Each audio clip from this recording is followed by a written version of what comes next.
It will be fun to see how teams go back to hopefully playing a little more aggressive and kill heavy here with the super settings being put back into full effect. Well, I think as a player, you're potentially a little more comfortable. Well, hold that thought. Hikari's all on his own underneath a couple members of Oath. He's got the M4. Iron sight only so far. He's trying to get out of here. Oath has him pinged up. They know where he's at. He's going to get some good damage into Snakers. Snakers has a frag grenade in his hand. Relo's found a Saiga. Looks like a gun going to be found there for Snakers as well as Hikari. Or a duo. That's dangerous. But speaking of taking fights, let's see Afreeca Freecs. They do seem kind of posed to go here. And yes, indeed, they do. They're pulling up at the compound and Ence are in a two-way split. So let's see how they're going to be able to fortify this. Rust and Squeaky are above, but instantly, Tixu with the nade finds Hikari. Yeah, Ansia took a bunch of damage as well in that exchange. So now it's up to Akkad and EJ. Try and hold the line a bit while the rest of them come on in. Over to Virtus.pro and Daytrade, still fighting each other over into Los Leones. We've got traded 1-for-1 right now, but Flash all on his own, not able to capitalize on that knock on Hiruzen. Back over to Afreeca Freecs as Hikari is getting that heal back up. So Afreeca able to stabilize for now, but this has given a lot of time for Ence to get the people up on the hill for that overwatch position. Exactly. They need to try and get themselves in a position where they can really help. Now Tixu falls down. Every single knock going down on Ence just makes it that much more difficult to come forward. If Rustenmar still haven't fully committed to getting down the hill, Squeaky the same. Diggory is somewhat left on his own right now, trying to hold an angle on the roof. He does have the kind of overview from his teammates, but 1v4, and even if he starts running out of the compound, there's so much open terrain he has to pass through before he's going to be safe. And I'm pretty surprised to see the Freaks be this aggressive early. I suspect they knew one way or another that at least somebody from Ence was here. And they might have realized they even had an odd man situation going, and they could take advantage of that. Diggory over the top gets some pretty good damage into Hansia. Grenades being cooked around the sides. One coming up to the roof here, and it's going to catch Diggory. Wow. What a grenade off the side of the box from EJ. Right on his feet, and there comes Lou from afar. Again, a team that doesn't really change things up. If there's a chance to get a kill, we will seize it. And Lou says thank you.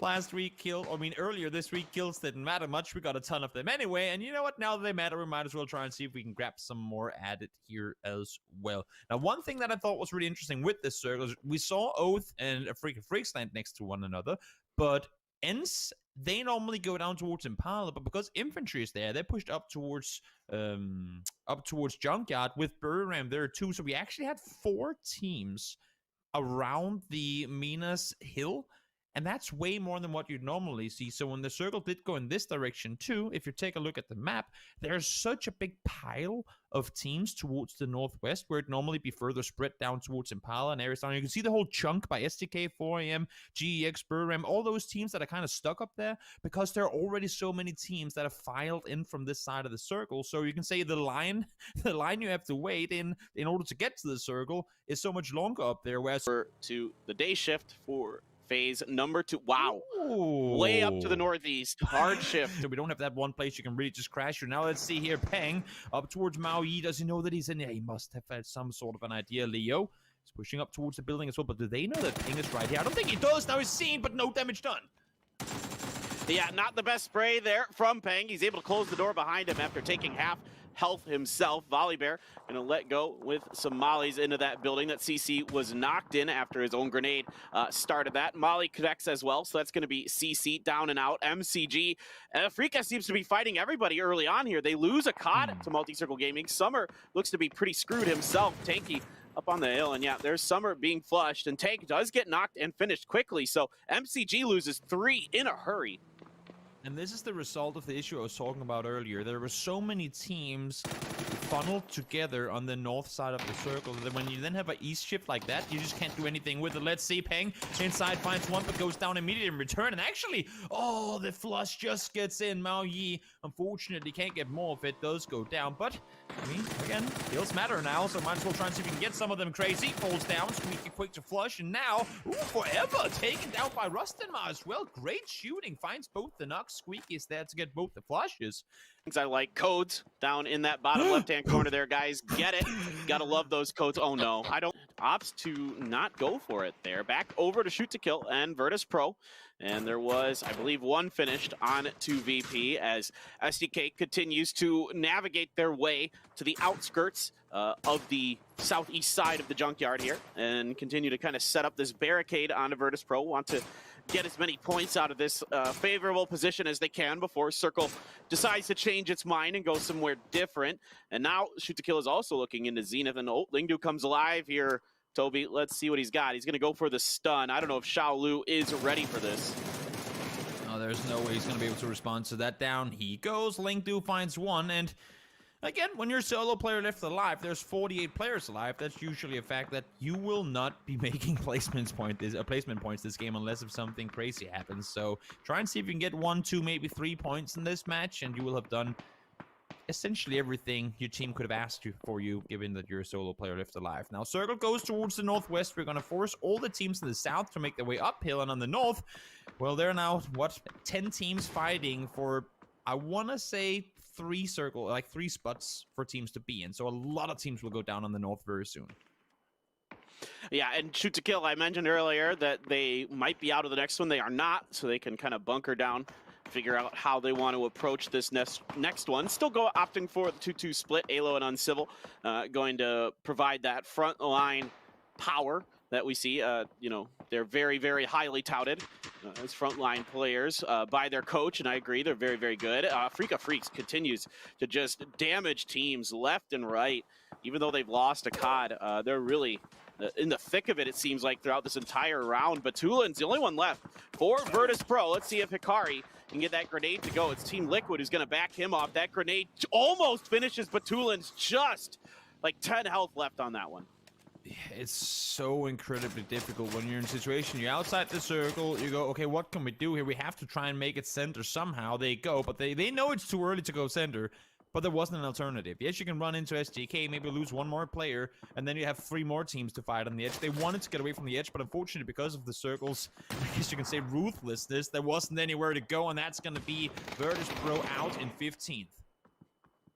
All right, Ence doing everything they can as a 2-man up here against AAA. It's only Jayers left against them. Rustin Martin, Squeaky doing a hell of a job here. Some grenades coming out from Jayers, trying to see if he could get a knock onto Squeaky. But those are going to come up well short, or at least short enough not to do critical damage. Now Jayers is going to try to heal up. His team completely torn asunder over to SDK outside of Buriram's compound. Nawadra gets knocked by Hansia from Afreeca Freecs. A Shoot to Kill kind of busy trying to keep the Zenith players at bay over on the north, and then keeping an eye on what's going around them to the south and the east.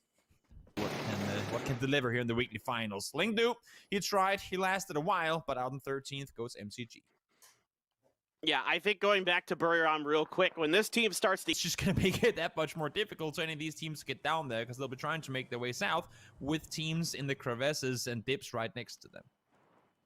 Yeah, there's a lot of dead space around Infantry's compound, so the more that their compound stays in it, the more difficult it gets for the teams around them. Hansia going to get a good knock on it to Edie over here with the mini. Finish it as well, so another point in the bag. 7 here, all ready for Afreeca Freecs. 35 still left, so they're doing a pretty good job racking in those kill points, taking advantage of the super settings while they can. Now, Oath does have just enough of the edge. They have SDK bearing down on top of them potentially. Liquid going to start letting loose as well. Clib finds one already. Ibby going to line one up. An easy knock on the Pat Caps there with the mini. And Oath potentially in shambles here shortly. Oh, yep. Here comes the pressure from above as well. Ence does fall too, but plenty of kills found after they lost 2 players as well. Here comes Uncivil. He wants a piece of the points, but Mexi from the other side says, hold your horses there, mate. It's our kills, not yours. So actually doing a great job right now at forcing STK back. Now, they are still within nade distance. I believe one good nade here could be the end of Oath, but in the meantime, Liquid, they know that if they want to get these points, they have to be fast about it. Down goes 1, down goes 2. Snakers burning both teammates. They will fall in 10th. I think he got knocked with the molly in hand, and I guess that's one way to deny points. Yeah, that happens from time to time, or it could have got, you know, if it's really unlucky, it gets shot right as it leaves your hand or something. Oh, P.O., you're just sitting for him. Fnatica teams, two mechanically gifted teams in SDK and Buriram United. Let's see if they can get it done here. Circle will force the issue very, very shortly. Let's not forget about TSG as well over on the eastern side of all of this action. Noadra, in fact, going to fall to the blue, and that is going to be the end for him. Now Liquid steps up, and they're even getting into this. They're on the back of Afreeca. Some damage done from EJ. EJ really all over the place, left and right, trying to control a lot of space. Wow, I know Ence, we didn't see it on camera. He just got a drive-by, and that just gave them the entire east of the circle for free. Great play, and then, I mean, for Afreeca, they have been very impressive in getting the amount of kills they have already with things around them all the time. They've been playing on foot, they've been trying to maneuver around and make space for themselves, and they've been succeeding in doing so. Hansia now does fall, and EB goes down as well. More players to fall here on the west side as the circle keeps closing on in. There's really only space for one team on this side, and right now, Liquid in a pretty good spot. But that nade! Oh, had it gone inside, there would have been the death of Liquid, but they stay alive for now. Yeah, I love that Infantry sends two out to third party. That's a relatively safe third party. EJ going to be the last one to finish off God together as a team. Exactly. Afreeca getting himself 9 kills that game. Very, very impressive. Again, given the situation they were in and where they were sitting, they really couldn't do a whole lot to push anyone. They were just forced to play whack-a-mole and wait for people to come to them, and they managed to do that so well. Oh, I think you're dead, Norrens. Yep, he is. Daytrade falls in 6-5 teams left alive, and again, Gen.G continuing the push on the east side. Incredibly well played by them. They knew when to leave the compound. They knew they had a better team up on that east side, and they just ran them over. Now they have, well, half the circle to themselves.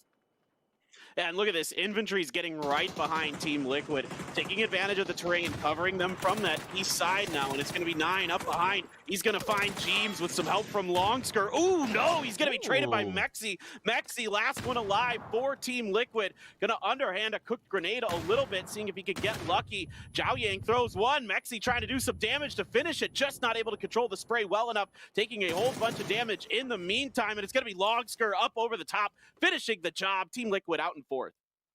Liquid goes down, Infantry stays alive, but they lose 1. We got 3 teams left alive, Gen.G still 4 alive, and look at the amount of control they've taken. Ionix staying on the south side to try and play spoiler down there, make sure no one's gonna wrap around the southwest. In the meantime, Esther and Loki pushing forward, and Shantian falls instantly. TSG, 11 kills. It's been a great game for them, but I'm not sure they have what it takes to take out Gen.G here, because look at the amount of control the Korean team has taken. They're sitting, they were on half the circle before. Now they're sitting on more like 80% of it, and they're not gonna allow for Infantry or TSG to get in here without having to fight each other first. Talk about those roster decisions for Gen.G. We'll get to it eventually. TSG getting in the vehicles. They kind of come down off this hill potentially, and Onyx is a pretty good line and some good shots. Gets the knock on a volley bear. Sia gonna go down to Zhaoyang, and it's gonna be a 3v4. Infantry, never mind, make that potentially a 4v2 as PO finds a knock on a Zhaoyang. Longsker there very quickly though for the res.